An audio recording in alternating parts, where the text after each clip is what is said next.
In today's video, I'm going to teach you how to zoom in Microsoft Teams. If you ever find yourself squinting at tiny text in a chat, struggling to read meeting details, or just wanting to make the interface a bit more comfortable on your eyes, knowing how to zoom in is a simple but really useful skill. In this walkthrough, I'll show you exactly how to do that in both the desktop app and the web version of Microsoft Teams, using just your keyboard and mouse. Let's start with the most straightforward method, the keyboard shortcut. If you're on Windows and using the Teams desktop app or the web version in a browser, all you need to do is hold down the Control key on your keyboard and then press the plus key. Each time you press the plus key while holding Control, Teams will zoom in a little more, making text and interface elements larger and easier to see. This works whether you're in a chat, looking at a channel, or even browsing through settings.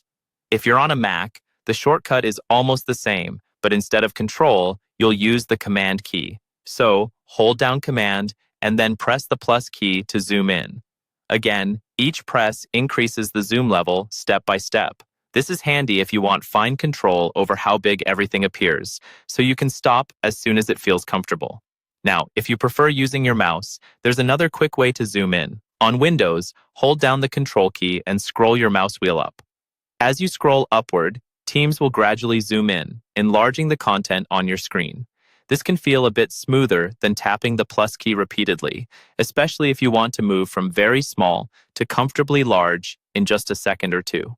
On a Mac, the idea is exactly the same, but again, you'll use the Command key instead of Control.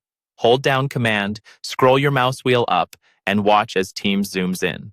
This works in the same way whether you're using the desktop app or accessing Teams through your browser. Remember, zooming in does not change the actual font size or layout for other people. It only affects how things look on your own screen.